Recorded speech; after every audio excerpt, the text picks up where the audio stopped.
of America, and to the republic for which it stands, one nation, under God, indivisible, with liberty and justice for all.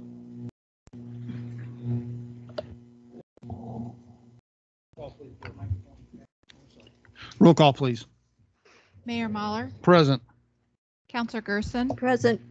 Councillor Trask, Present. Councillor Gorley, Present. Councillor Coleman, Present. Councillor Sanchez, Here. Councillor Richards. Present. Let the record show we have 7 present with no absent. Go ahead, and if you mind, do the video procedure.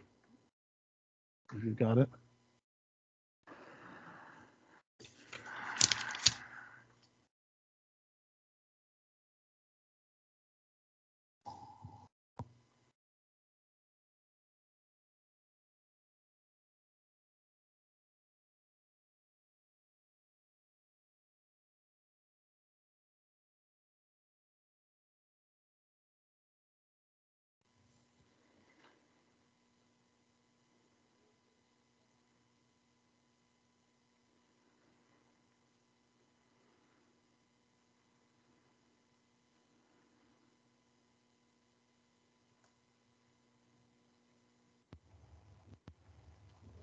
Mayor, since there won't be any public comments, do you still want to have that? If we don't have it right up, we'll just move forward.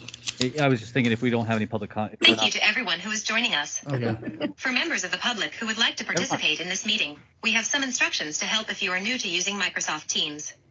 Notice the icons in the upper right-hand corner of your screen. The second one from the left is a chat bubble icon, indicated with the yellow arrow. If you wish to be recognized by the mayor to speak, please choose the bubble icon to enter the meeting chat. It will appear on the right-hand side of your screen. First, enter your name, address, and phone number in the chat, followed by the topic you wish to discuss.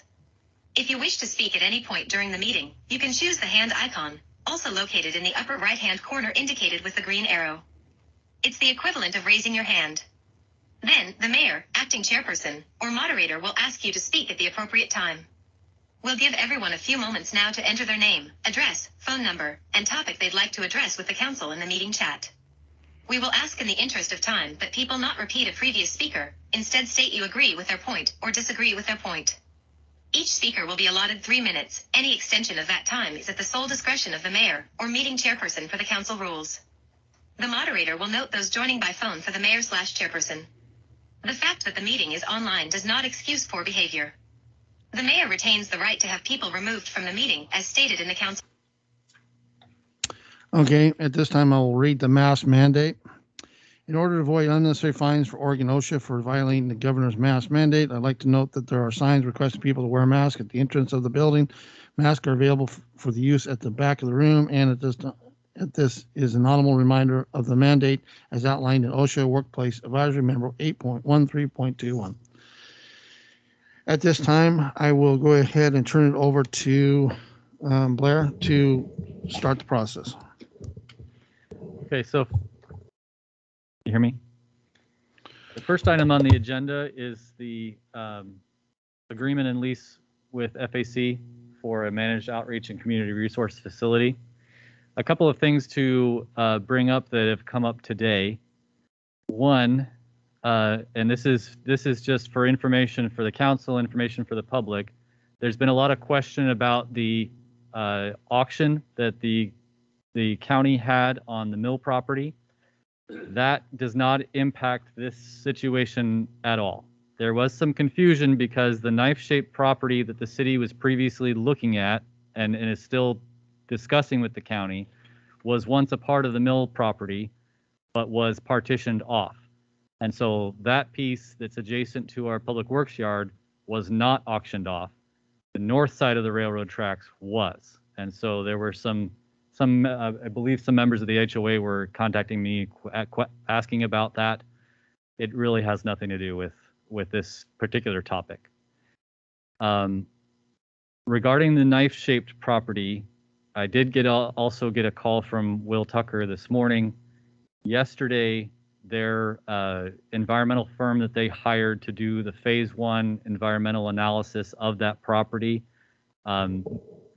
submitted their report. So it's I have a copy of it now. There's the cover letter is there with you in front of you. It says Coles and Betts on the top. And I believe you also have the executive summary and conclusion from the report. I didn't print off the entire report because it's nearly 1,300 pages. I didn't think that you really needed that size doorstop. The county, what Commissioner Tucker said was essentially that they would like to move forward with the RV dump station that they had proposed, and they also would like the city to continue with the previous plan for that property. I asked him about the possibility of a, well, let me back up. He said, he mentioned this report and said essentially what, in his view, what the report says is, yes, there's contamination, but it can be addressed with capping it with gravel, and then you wouldn't have a problem. I don't know that I agree with that, but that was the statement. Now, I asked him about doing a prospective purchaser agreement, which is the method that DEQ has for a purchaser of a contaminated property to protect themselves from liability. He said that probably they wouldn't want to do that because that would take too long. According to him, up to 18 months. According to DEQ, 6 months to a year. And so there doesn't seem to be a willingness on the county's part to go through a process like that. I also spoke with DEQ, with Mary Camarada, who has spoken to you in the past. They had not received the report from the county, and they don't have to. It's a voluntary system, so the county can submit it if they wish. They're not required to. But in this case, DEQ has not looked at the report yet, to my knowledge. I mean, I did send a copy.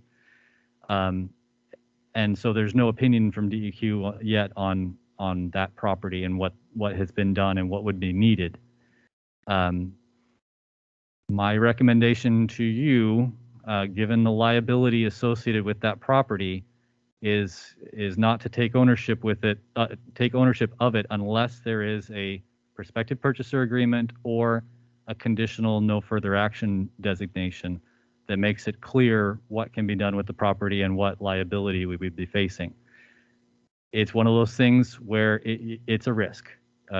You could take it and end up having no problems, or you could take it and have millions of dollars worth of problems. It's really unknown, and that's one of the reasons why it's recommended to do the prospective purchaser agreement. But that kind of decision is also up to the council. So that's the staff recommendation. And so that's the two updates that I have on this issue. As for everything else, it's as is contained in the RCA. We've talked about this issue in the past, and I don't think there's anything new in that RCA. It's already been discussed, but we are happy to answer any questions you have and go from there.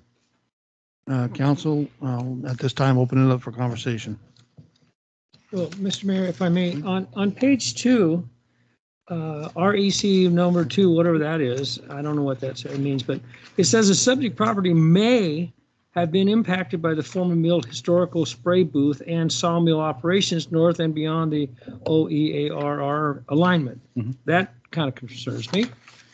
And then if you go to the other side of this thing, it says whether that's on the next page is 2 of 44, whatever it is. From the historical operations have not been adequately characterized, and it is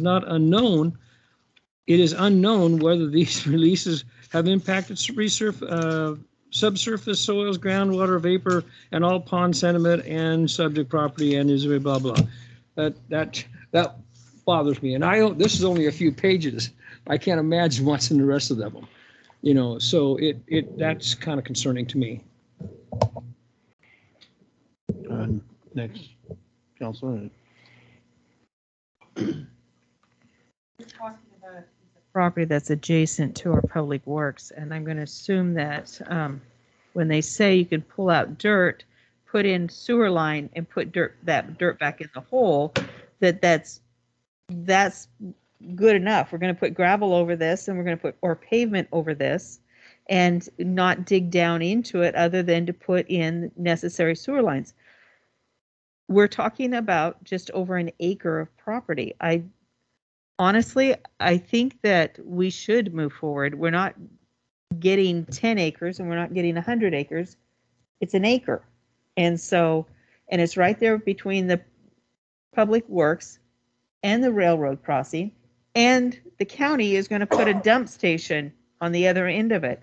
They're actually going to end up with more contaminants there in the long run with that soil between the traffic that goes through there and the contaminants from the asphalt itself, that kind of thing going on. I think we should just move forward with it. Okay, next council. Mr. Mayor, may I? Yeah, go ahead. From my understanding, there's a lot of missing information from this report, and so we're not totally getting the full picture of what was presented. But I think that if we just cap it like it was said, we could probably use that for our homeless facility without a giant risk. And so I'm really excited about this assessment, and I think that before we say no, we should probably hire these people for ourselves or an additional environmental consulting firm to have a second set of eyes and get another recommendation. And then I think we could probably move forward with a couple loads of gravel. Well, the concern with that is correct me if I'm wrong, Blair, we have to own the property before we move forward with. Yeah, the county has made it clear that they're not going to let us do anything on the property until we are the owners of it. And my concern with county commissioners is for the last couple of years, they've been trying to give us this property, just give it to us. And one of the biggest concerns is the liability. They were trying to take the liability off their hands and give us the liability. I am not going to take even a 1% chance for potential liability. So I would have to have some assurance that there's zero liability before I move forward. So, I just want to say I agree with you. I'd like to see us move forward, but I think there definitely needs to be something about liability because I don't think the city wants to get stuck with it, and that's just going to lead to more problems. so Mr. Mayor, even without us owning it, we're still allowed to get our own environmental assessment on it to get a second set of opinion or eyes on the situation. That is something that conceivably could happen. We would basically have to hire somebody, but also ask the county permission for them to enter the property. Mm-hmm. I don't think that would be a problem, though. So I have spoken with Commissioner Tucker about this last Friday and then again this Sunday. And when I was appointed to the policy board for the homeless facility, I took it very seriously. And I understand that there's some relational issues, but I think they're willing to work together and be supportive of this opportunity and partner with us as well. I know that we want to make sure that we're not held liable for a lot of things, but I think it would be good to start to repair a relationship and see if we could work forward together. I'm all for the knife property, but once again, I think that's a good location. But I am not going to open up a 1% liability chance on the city. So we need to make sure that whether we do our own, get permission to do our own study, whatever we do, I need something presented to the city that there's zero liability on the city. Well, there's a timeline for what's already in process with the DEQ looking at it. And we're talking a year, 6 months to a year to have, but we don't want to take on those costs if we don't have to. Minor correction, DEQ is not looking into this property. At all. They're I not going sent to. a copy to get advice from them, but it's not officially a project of theirs.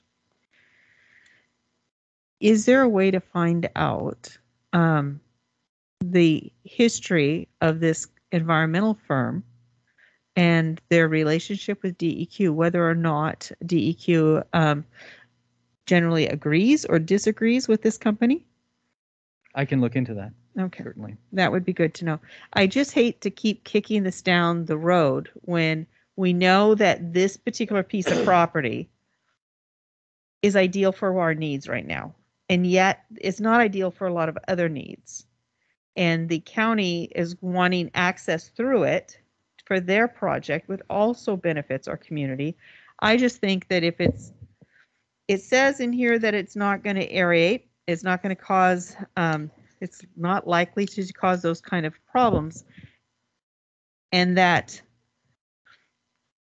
we're looking at, if we ever had to do anything, it would probably be removing the dirt itself from 1 acre. Okay, I So, understand that. yeah. I guess my concern, again, don't get me wrong, I think it would be an ideal location. I'm not against the Yeah. location. My concern is you get somebody that is living there, okay, and we're given the ownership of this property, and they get sick, and then they turn around and find whatever possibility that they can come up with saying that was contaminated and pull that back on the city. Just like Blair said, we can have millions of dollars thrown right at us, lawsuits. We just have to have this thing signed off. So then we Mr. could, Mayor, oh, go ahead. then we could put asphalt over it and nothing would be disturbed and it would be kept completely. If they do that and they sign this thing off 100%, then okay. I want to see something presented to the city that this thing is 100% no liability. Is all I'm saying. Well, Mr. Mayor, I agree with you there, and it is the right place, in my opinion, compared to this. And this is good news. It is. It really is good news. But I agree with you. We don't know. With all due respect, we have been fighting over this for 12 years with the county. 12 years. And they have offered to give it the whole piece of property several times. And the reason for me is the reason they wanted to get rid of it is because they wouldn't have any liability for any of that cleanup. And I'm just a little bit hesitant to not have something like Blair has put forward to us, that there's got to be some sort of way to say that, you know what, we think we want to do this, but we can't have the liability if it's gazillions of dollars after something like that happens. And I agree, it's the place to go. It really is. And if we could be 100% sure that putting blacktop over a gravel place, I think that would work, because I think if I'm not wrong, they said a lot of the blacktop property in the northern part of that property can be used.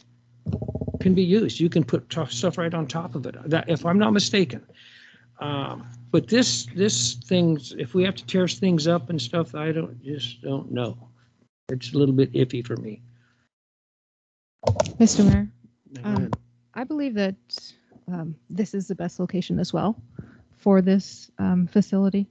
I'm just curious because I don't want to take on the liability as well for the property, potential liability, and if DEQ is not looking into it for an NFA, then is there a way that the city can go into some sort of agreement with the county, that it stays in county's hands, that and the three of us together, the FAC, the county, and the city, that we give them the ability to access that piece of property from our property, but also they then work with FAC. I know that Commissioner Tucker loves to help the homeless.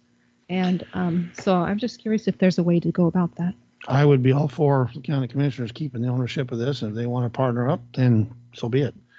But again, even though the DEQ is not looking into it, if somebody gets sick on that property later on down the road and they come back and find any contamination and we didn't deal with it and we're the owners of that property, look out. That's why I don't want to be the owners. I would like them to keep that ownership. Mr. Mayor, if I may. Go ahead. We last fall, when we were looking at this property before and we hadn't gotten into an arrangement yet to get the property, we were trying to negotiate with the county. We did ask them about getting started on a homeless site there. They were very resistant to the idea of doing that while they still owned it. My understanding is that, ironically enough, it's a liability issue, which I find to be kind of amusing in hindsight. So I'm not sure how that conversation would go. I'm happy to have that conversation and see what we can do to move forward with under that situation, because it would help with some of the environmental liability. The other, I lost my train of thought, but yes. The other thing is we currently have a site adjacent to that, our public works yard, that we just got a conditional NFA for it for the southern portion of that property last year. Weyerhaeuser, when we bought the property from Weyerhaeuser back in 2000 something, it's been a while. I think it was 2006 or so. When we first bought that property, one of the conditions of buying the property was that Weyerhaeuser was going to continue toward getting an NFA for the property.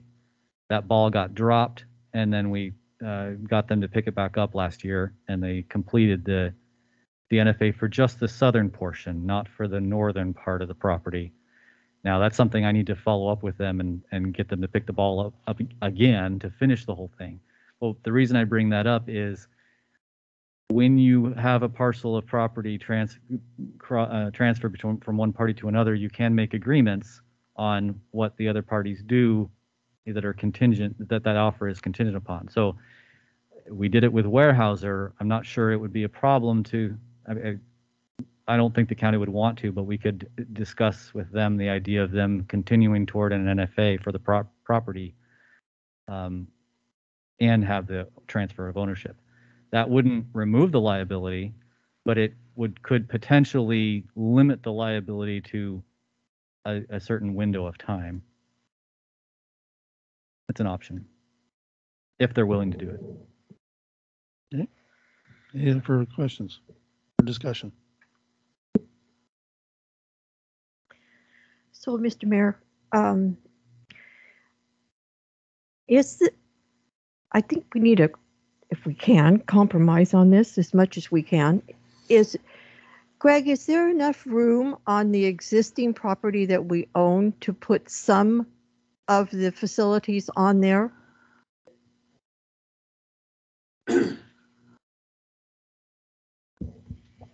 Yeah, we had carved out a section for a temporary site, I think, prior to looking at these other two sites. So there was room. It's not the same size, but it was worked out on paper, and I believe it was enough for some tight use. In the, I want to say on 24th Avenue, down in the northeast corner of the building for the facility. So it wouldn't be big enough, obviously, for the annex, but there would be room for a small building for an office or whatever. We had proposed and I want to say a 50 or 12 by 40 type mobile type unit. So, I mean, you could put a double wide down there, but that really then starts impacting what little space we have down there right now for the vehicles we have. But that piece in the corner was really all we were using for some road material and some projects type materials. And so there really wasn't much there of equipment and other things. Thank you. The reason why I ask that is that I feel that we need to compromise on this as much as we can. I know what the Community Health Committee wants. They want the facility in place when they move the homeless into it.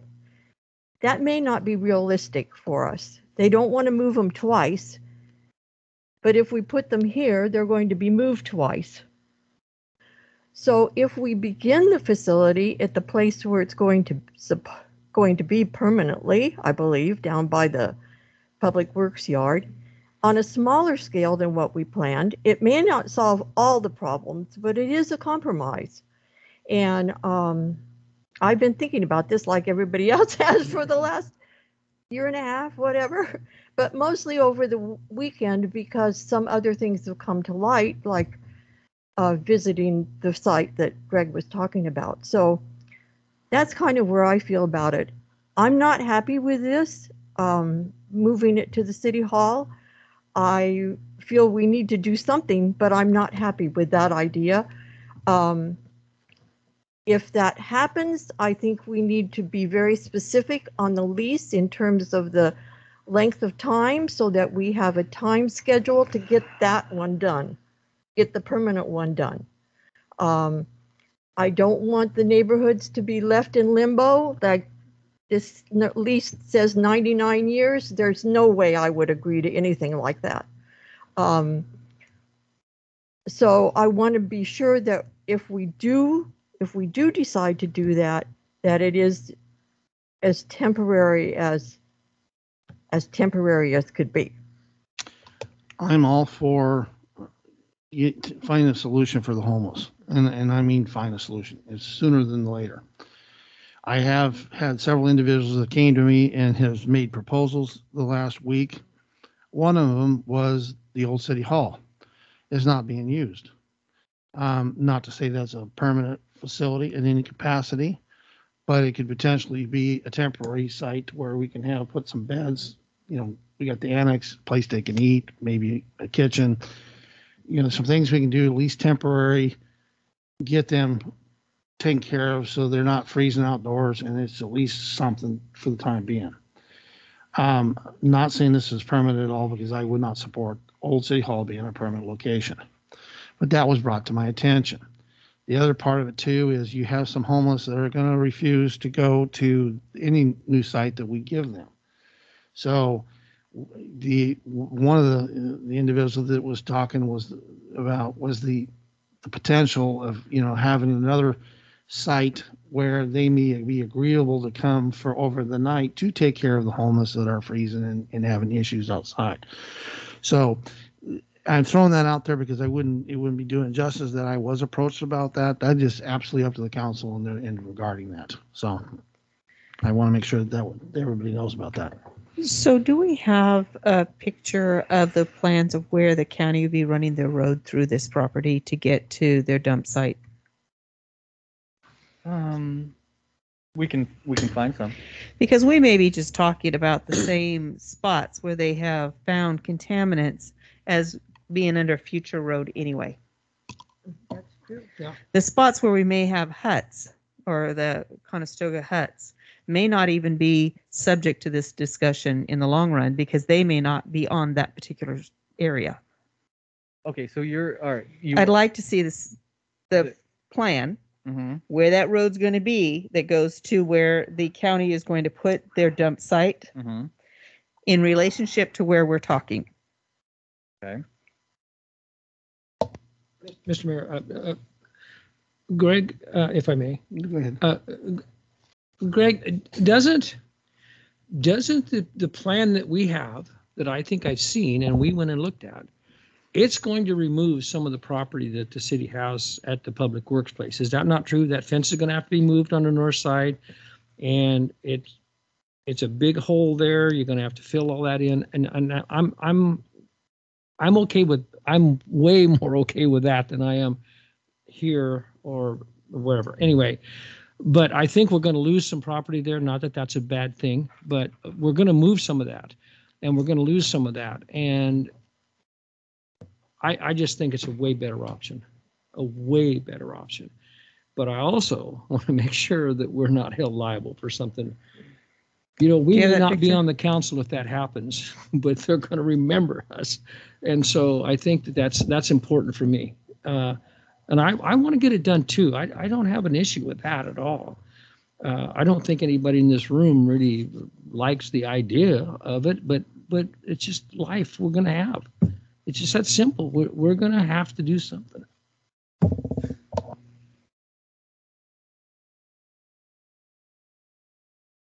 Is that the map you had in mind? Can we make it a little larger?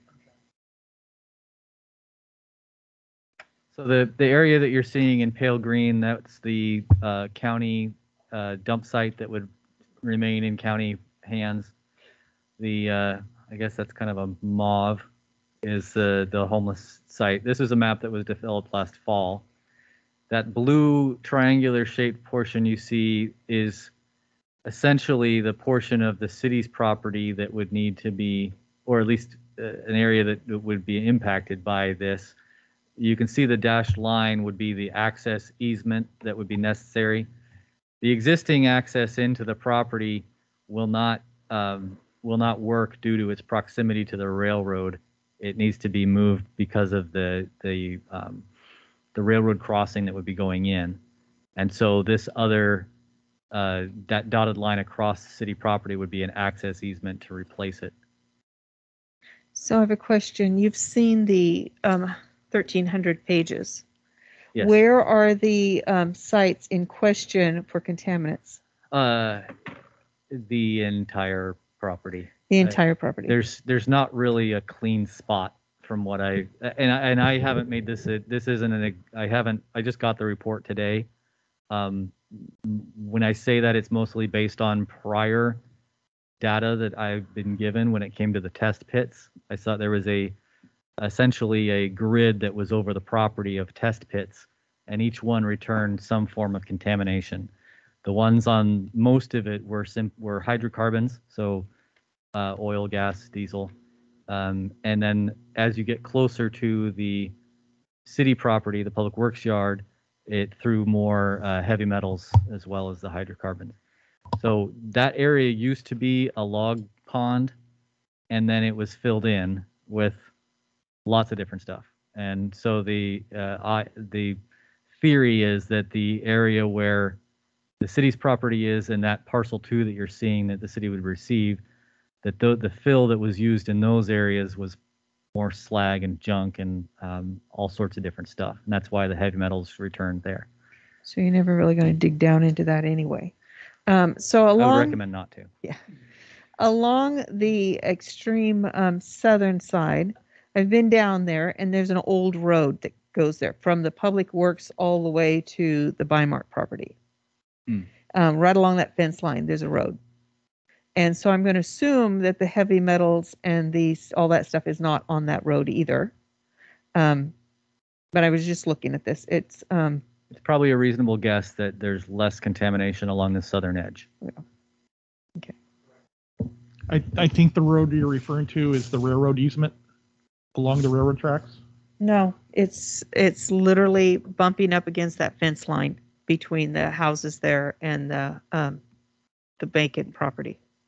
You literally walk right down it like it's, I mean, you could probably put gravel on it and drive your trucks down it right now because it's such a strong old road.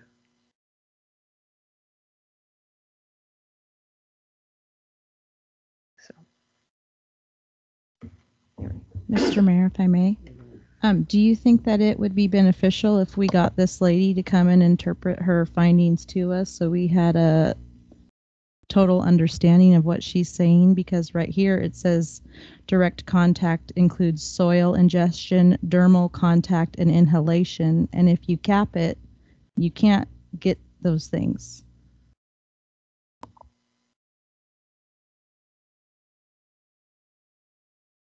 I understand the capping, and I think that's what needs to be done. But when we talk about capping, I think it needs to be paved. And then I still want something back. Either we partner up with the county and they own it, or we have something back that gives us zero liability to this property.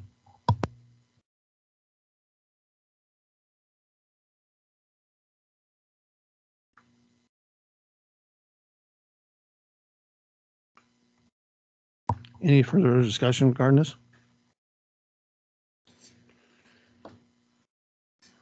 Okay, so we actually got 2 parts to this tonight, Blair. So do we want to just start off with the FAC agreement and discuss that? Sure. I do have a couple things to say before you get into the agreement for services. Go ahead, Robert. Okay. Well, basically, this agreement for services is, if it's adopted or accepted, is a technically basically is a personal service contract under our contracting laws, Sweet Home and the ORS state. We can direct appoint. This is a unique opportunity for this one service, FAC, to do this. Not anyone else around that I'm aware of. So it's direct appointment. That's one thing. But it says before we do that, we need to consider the criteria outlined in ORS 279C 110.3A through 3G. And it just says consider it. It doesn't say that you have to necessarily follow, but consider it. And these, I'll go through them real fast. We've covered them in discussions and meetings before on this topic. You're to look at, when you're awarding one of these contracts, specialized experience, capabilities, and techniques of the contractor. And in this particular case, we're aware that they have been working in the area in the past on homeless or unsheltered individuals and helping them out, getting experience from that. The next one is B, resources committed. We've seen a printout of funds and sources of funds for this project. Number C, record of past performances. Well, in this particular case, it's sort of unique. This is new territory, I believe, for just about everybody, and it's a unique situation. And only ones, so I think that would come into that in this area anyway, and available to do what we want to do in a partnership, or not a partnership. I don't want to use that word because they're an independent contractor, but in an agreement that for services. Then D was ownership status and employment practices regarding, and they have different examples here. They don't have the unsheltered yet, but they do have disabled and disadvantaged and that sort of businesses where they gave a bunch of examples. And I think that this would fit directly into that, is that you're dealing with unsheltered folks, and that one of the things that you're trying to do is get them services and then get them into residences and their own home type of deal. So that's the goal of this nonprofit corporation that the FAC is. And then you've got E, availability to the project locale. They're based out of Lebanon. F, familiarity with the project locale. They put out a book, and I think it's around here and back out there, about services within our locale. So they're very familiar with that. And then G, proposed project management techniques. In your packet, I see that it has been a repeat, is the proposed policy manual that will be coming before the City Council and the FAC to get together, plus the 7-person board to work out the final rules and regulations on that. So those are the type of things that you're supposed to consider when you direct a point. So that's what we've got before. You can certainly add to that, or what everybody's knowledge is on those topics, but that's a brief survey of that. The other thing is that the agreement that we're talking about right now was, when it first came out, it was agreement and a lease. So a lot of those, if it went together at the same spot at the same time, a lot of those terms and conditions we didn't repeat with one and the other. But now we've separated it out, so you'll see in the version that you've got right here, and this is the latest version with the I call it the red copy, showing the redax and the what you have to put into it. Most of the new stuff in the agreement from the past copy is just terms taken from the lease and stuck over into the agreement. The only one that I thought was well, not the only one, but one of substance was number 11 here on subcontracts. It was suggested that we add in there at the last sentence on subcontracts, except you get city's permission, basically, or approval, except those partners and contracts required to fulfill the required services section of this contract. The idea is that we know that they're going to have subcontractors and partners of their own to get this done, and those are just part and parcel of the services they're providing. So we don't want to have them run back to the city and ask each time on that. That's the idea there.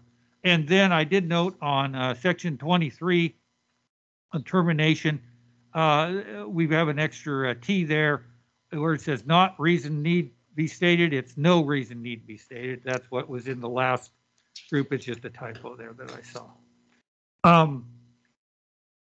Anyway, so now the agreement stands on its own as an agreement, and then the lease, whether you use it tonight or in the future, it will probably look much the same.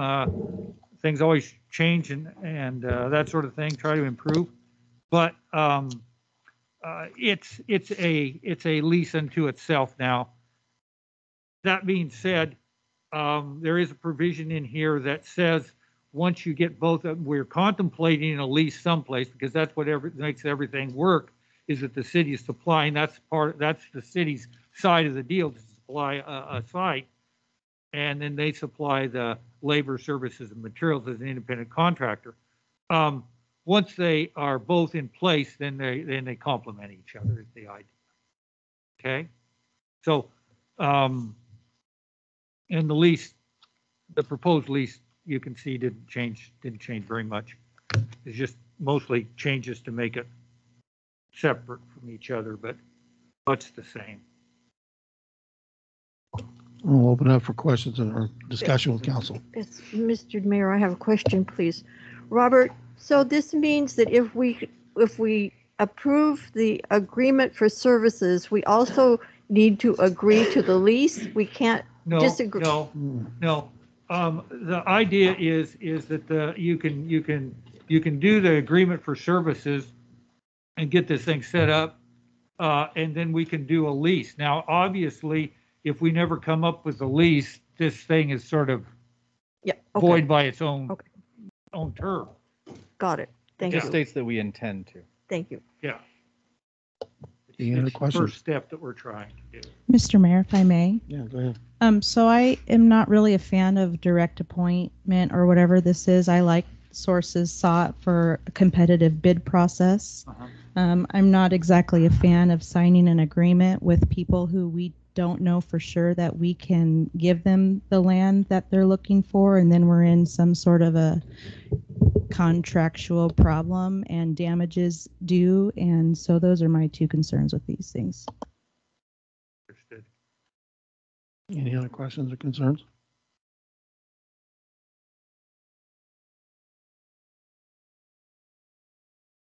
Okay, this was an agreement for services, so I need a council directive regarding this.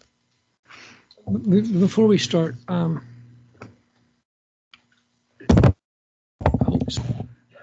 is there anyone else that we know that does this work? Not that I'm aware of. We haven't had anybody contact us certainly, but I don't know that we've done an exhaustive search. There may very well be somebody. The main difference here is that they're not being compensated, essentially. Okay. Remember, these folks can do this with or without this lease. They can do it on any property that they acquire to do it.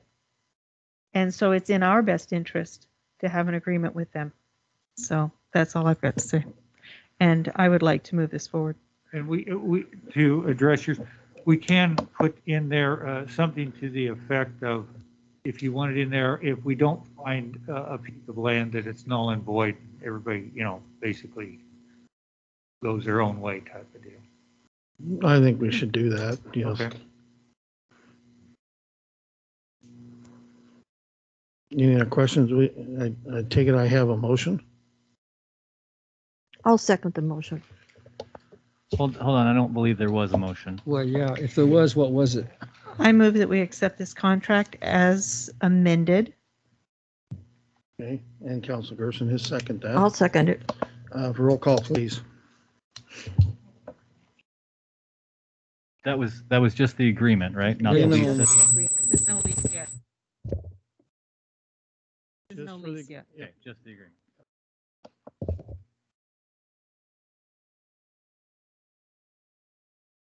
Counselor Trask, Yes. Counselor Gorley, Yes. Counselor Coleman, Yes. Counselor Sanchez, No.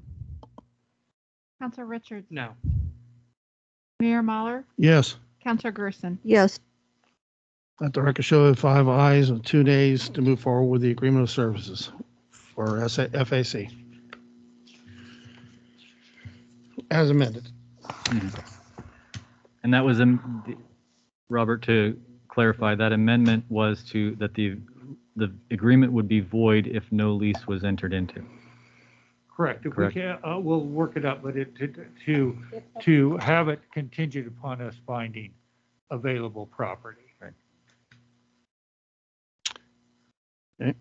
Next up is the behind City Hall for being a location. Now we can either table it until we can talk to the county commissioners and get a little more clarification on our liability and what we can do there, or we can pull a directive on this building behind City Hall tonight, or any other option that the councilors have. Open up for discussion. I want to point out that was only a temporary solution until the Knife River or the Knife property opened up, or we found a suitable location so that we can move forward on moving our community forward. I'm not a big fan of the old City Hall. I don't mind it being turned into some kind of housing transitional or something like that. But I think when you step off those porch steps to the nearest house and to the nearest business, it is much more detrimental to the core of our community to do that, to those people who didn't get a public hearing, who haven't had a say here in this room. I think that we need to do what's best for the most people for the longest period of time, and this solution was only temporary. I'm not invested in it long term. It wasn't even my idea, but I am saying that we have to do something. We have to stop kicking the can down the road and make the hard decisions. And we need to make a decision and stick to it tonight. Something. We have to have a plan. That's our job. That's what we've been elected to do. Whatever it is, we need to do it. So, Mr. Mayor, if I may, Councilor Gerson suggested possibly compromising and putting them temporarily at the location at the Public Works down where the future home could be. And if we could put them there until we could get further information from an environmental consulting firm or the county commissioners, I think that would be the best strategy and the plan, because I can't afford to lose a potential investor and a developer to come and build multifamily housing and pull out of the city. I can't keep getting calls from people that are terrified that we're going to bring in sexual predators and violent criminals. And I just think that if we have the capability to put people down there near the future home for the time being until we could build, we don't need to build twice, we need to build once, and they're already there, so we don't have to move them a third time from there to here to there to wherever. So that would be my decision. I agree with Councilor Gerson. I'm having a hard time doing something twice. From my experience, when you do something temporary, it always seems to ends up being permanent. And I don't like that potential possibility. I do like moving it down towards the Public Works in some capacity. And I just feel we need to work with the county commissioners and get something solidified that our liability is covered and we don't set the city up for any lawsuit. And if it requires temporarily transition housing at the old City Hall, then I'm open for that for a couple months just to get these folks out of the cold. That's just my feeling on it. I'm not for the old City Hall being a homeless shelter at all, period. But if it's a temporary transition housing, I am for that. So that would be my take. I've been literally beat up for the last 2 weeks about this property behind me. Okay. I've got pages of testimony that folks do not want it. I've got neighborhoods that's not even part of the HOA that's coming at my throat. But again, as Councilor Sanchez has mentioned, we've got developers that want to do the property next to us. I don't want to lose sight of that. And then also, which I'm going to stick my neck out a little bit on this, there has been discussion for a potential, and I'm going to make sure that everybody understands that, potential medical facility going next door to this city hall. And that is in the current discussion. And if they back out and then you have the landowner back out, that is not a good thing. Okay. So there said, I'm for figuring out something for the homeless down there at the maintenance shop in some capacity. And if it requires transition housing until we get the knife-shaped property taken care of, I'm for that. So that would be my stance on this. Mr. Mayor, I just want to say I agree with everything. I think that I don't want to move them twice because I just feel like it'd be kind of a pain, but I want to get something set in ground with the county that we are not liable. So I feel like that is the number one concern that's on my mind right now. So I'm all for using the old city hall as transition too. I would agree with moving them down. Your microphone.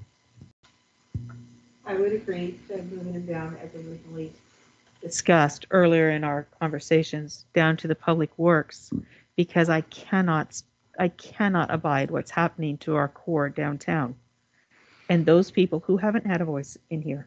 And I think it's time that we do what we need to do. And I know that's inconvenient, but we'll be highly motivated to move them, just like we would have been highly motivated to move them from back here. I think that's a good decision. And I agree with Councilor Sanchez about moving them down there. One thing that I want, I hear this quite often about downtown corridor. I'm in agreement of getting our downtown corridor fixed and taken care of. One of the biggest obstacles that we're faced with our downtown is not only parking, that is one obstacle, but we have landowners that are refusing to do anything with their buildings. They're using it as a tax write-off. We have approached them. They basically stiff-armed us and say, have a nice day. So until we do something for the ordinances and we do something downtown and figure out a solution to these landowners that are leaving these buildings empty, that's going to be what it is. And I hate to be the bearer of bad news. We have approached these owners and had discussions, and they just are not wanting to do anything. I do believe we need to work on our downtown. I don't believe it's not necessarily the homeless's fault for our downtown problem. Now, there is some messes. I agree. There is messes downtown that some homeless are doing. But some messes, some of the exterior of the buildings downtown are not the homeless fault. I want to make sure we understand that too. Well, I'm not talking about Main Street. I'm talking about when I drive down Long Street and look towards our fire department and look towards our core down there. You can see it quite a ways. And it's not healthy. And I think we can do better than that. I really do. And so there's residents there, and there are viable businesses that we need to look after that are trying to earn an income and trying to do what's right, and we cannot abandon them. That's all. I agree with you, Councilor Gorley. I appreciate the feedback regarding your observation of the whole downtown corridor. That is true. What I hear back is when people enter our town and what they see down Main Street. Now, I agree, Long Street has other issues too. So yes. So, Mr. Mayor, if I may, just a comment about the old city hall. They're already there. They're already there. So if we move them from where they are into the building, they'll have heat, they'll have air conditioning, they will have a place that's dry, it's warm, and we're not going to spend tens of thousands of dollars to go back here with lights and all that. It's already done. There's already water, there's already sewer, there's already those things. And my fear here is it'll be there for 2 years or 10 years or however many years. And if we do this, we're not going to have a park over here. Okay. We're not going to have a dog park. Okay. They're not going to happen. It just won't happen.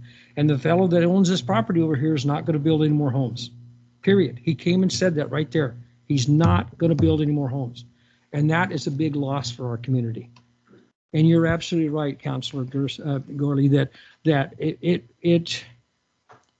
we need to do the best for the most for the longest period of time. And that scares me, having that building here.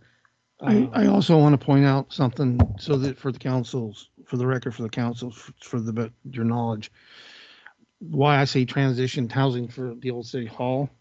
We have a potential buyer for the old city hall, but it's not immediate. but we do have someone is willing to potentially give us market value for that whole property. So this would not be a permanent site for homeless. We have to make sure we understand that. But for transitional to take care of the homeless now, just to get them out of the cold and take care of the issue, I'm kind of one for that transition. But I think the mill property is the best solution for us. I don't think that the old city hall is there, but I don't think that it's an overnight deal to make that viable to live in either. I think last time I got in that elevator, I got stuck. And there wasn't even a phone number to call anybody to let them know. I mean, you could have found a carcass next spring.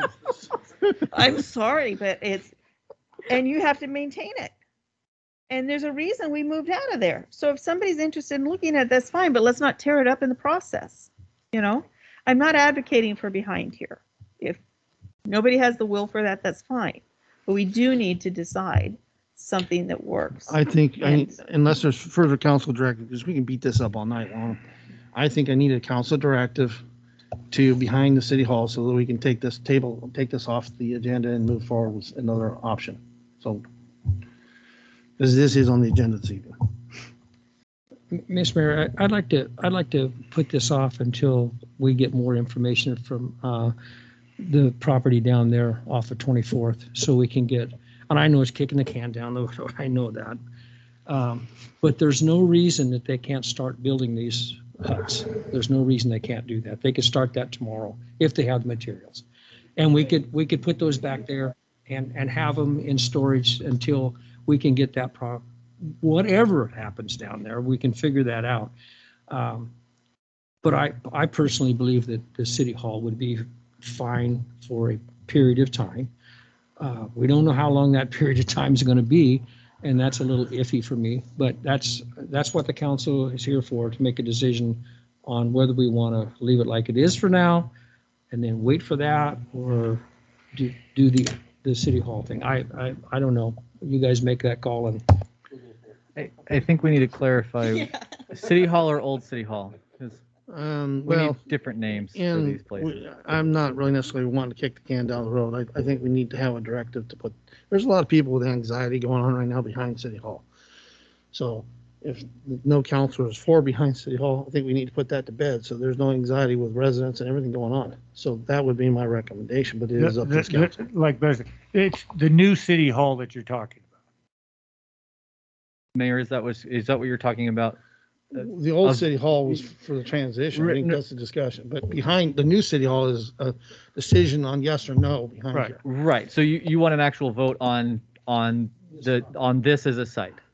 So now the question before you, the RCA, is whether or not to approve a lease for the new city hall for this site. And so in order to get a no on that, you would need somebody to actually make that motion to accept the lease. If nobody gives a motion on it, then that fails. Now, if you want to, instead of actually having a vote on that lease, if you want to just vote to give a directive to staff on which sites you would like us to move forward with doing a plan for, or researching more or whatever, then that would help. But I don't know if you can get a no on that lease without a motion to. Okay, glad you clarified that. Let's look at, I would propose the old mill site. Excuse, I was just going to say, though, if we make a motion and there is no second, it dies. True. Yes. Okay. So, Mr. Mayor, can I make a motion to put it down at the maintenance facility for the interim until we get more clarifying information from the Environmental Consulting Agency and the county commissioners? And I second that motion. There's a motion and a second. By roll call, please.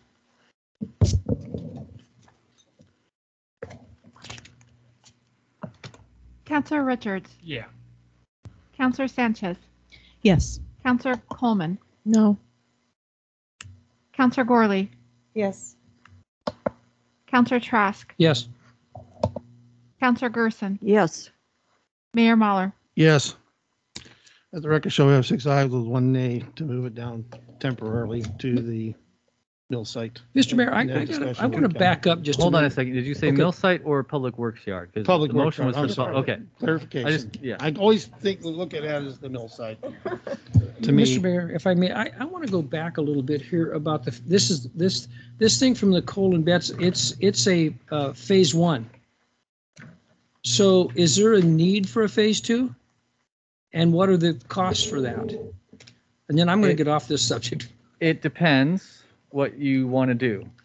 My understanding of the difference between a phase one and a phase two is a phase one examines the history and examines what's on the site. A phase two goes further into determining exactly what contaminants are where, provides more detail, and I think what DEQ referred to it as further characterizes the site, which is essentially makes it more clear what would need to be done to mitigate it. I mean, to clean it. This basically says this is what we think is there, and this is how you can avoid it. A phase two would say this is what we know is there, and this is what needs to be done for it to be clean. Yeah, okay. Yeah, I just don't know if That's my understanding. Yeah, I just don't know if it's worth it. Because they did that down at the mill property for all this stuff that we ended up with, so. clarification, the maintenance shop. Okay. Okay, moving on, information only, ODOT US 20 and OR 228, ADA ramp project waterline relocations. So this is by, just for information only to keep you aware of what's going on with that project. As you are aware, ODOT is working to replace essentially all of the ramps along Highway 20 and 228 that are within city limits. In that project, we're also managing to squeeze in a pedestrian crossing at 22nd Avenue, which is a good thing, but this is ancillary to that. Because it is ODOT's right-of-way, it's essentially their property. Any of the utilities that have lines within the property, be they water, power, natural gas, whatever, utilities essentially have to move out of the way if the roadway authority tells them to. In this case, ODOT is the roadway authority and the city is the utility. We're not used to being in this position. Usually we tell a utility to move for us because it's our road and they do it and we don't care how much it costs. Now we're on the other side and ODOT is the road authority. They're telling us your water lines and hydrants are not in the right place for our project, and so you're going to have to move them. This is something that would happen for in the next fiscal year, and so we will. First of all, we can answer any of your questions tonight that you have, and research additional things if you wish. But this will be something that we will need to address through the budget process to be prepared for the work that needs to be done here. This is an information only, so I'll open it up for questions of the council. Mr. Mayor, Blair, but you had I could be wrong. On the water thing, is that what you're talking about that out there at Foster too? Is that in? Those are two different projects. Right. So that's the next one that we're talking about after this one. Okay, I'm okay. Mr. Mayor, so I noticed that the stakes for these ramps are up and around town on private property. Those stakes are not for the ramps themselves. Those stakes, there's two different colors, and some are the existing right-of-way and the existing easements of where they would be, and others are easements that they would need to purchase from the private property owners. There are several locations where ODOT has made offers, including us. We've received an offer from ODOT for additional right-of-way. Essentially, here or there, it's an extra foot or two. It's not really a lot of land, but it's room that they need for expanding those ramps. And some of them are temporary. Some of them are permanent. Some of them are temporary. The temporary ones are just during construction. They need that space to get people in there. And the permanent ones are, it needs to be there in perpetuity because of the improvements that are being constructed. Can we tell them how much we want? I mean, we could.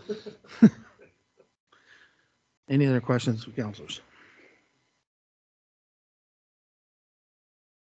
Mr. Mayor, if I may. Go ahead. So you do believe that you could find multiple funding options within the time frame necessary, or no? That's a Brandon question. Brandon, show me the money. So for this project, wow, that's really loud. For this project specifically, because it'll go into next year's budget, my current plan for proposal is to propose this funding comes from the PATH program that we have set up. That fund number is Fund 585. It currently has about 450,000 sitting in it, and is designed for things specifically like this and our sidewalks and such like that. So the funding proposal will include 150 to 200, I think it says, out of the PATH program next fiscal year for this purpose. Very good. And I have one more question.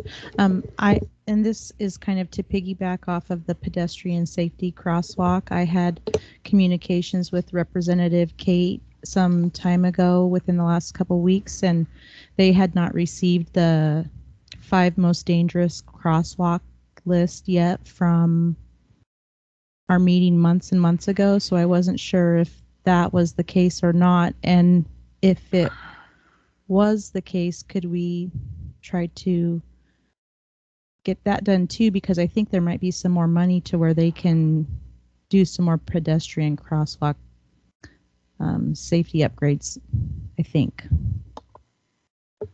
So I know part of the 5 most dangerous intersection piece is we're waiting for that road study to be completed.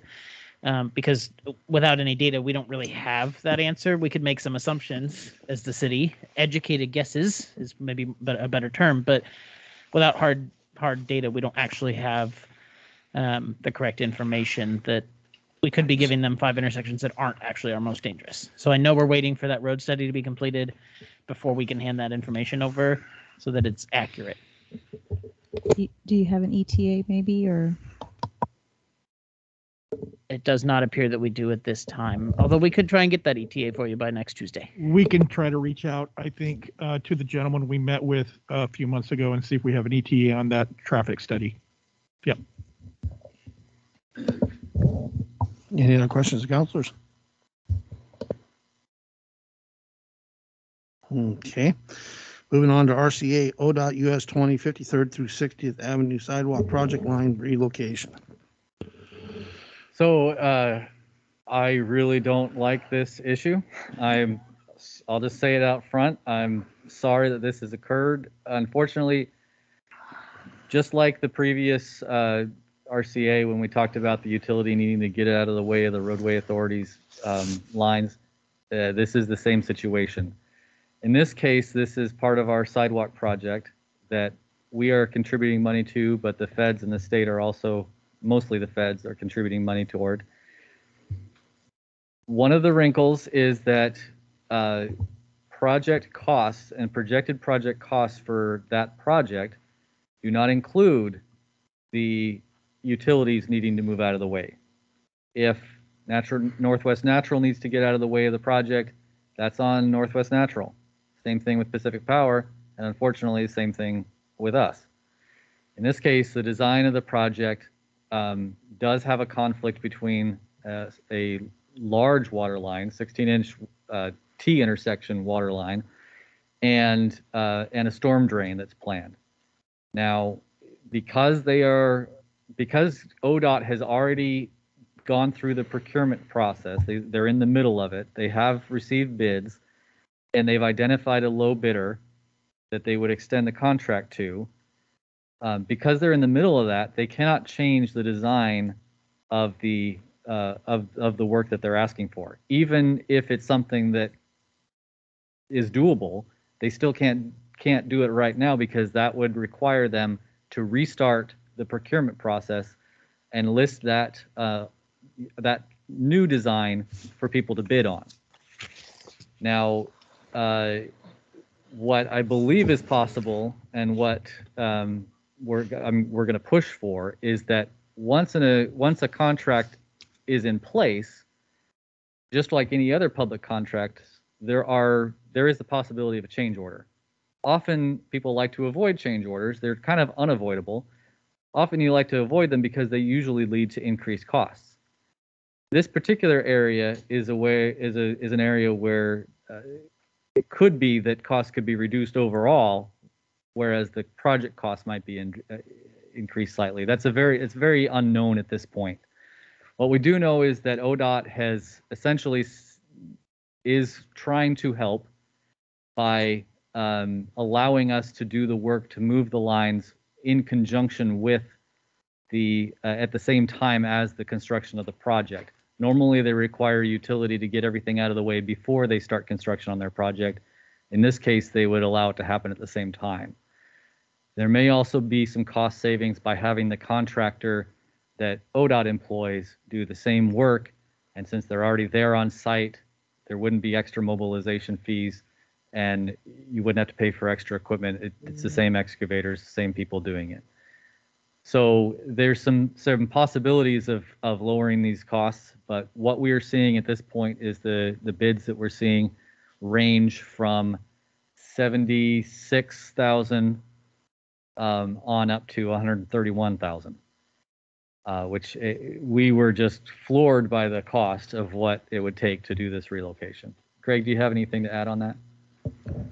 I think Trish is on line too, but yeah, so the center line of our 16-inch water main, which is a sole feed off of our main line that runs down Highway 20, and right at the market, it tees off and then it runs towards the post office and elementary school in Foster.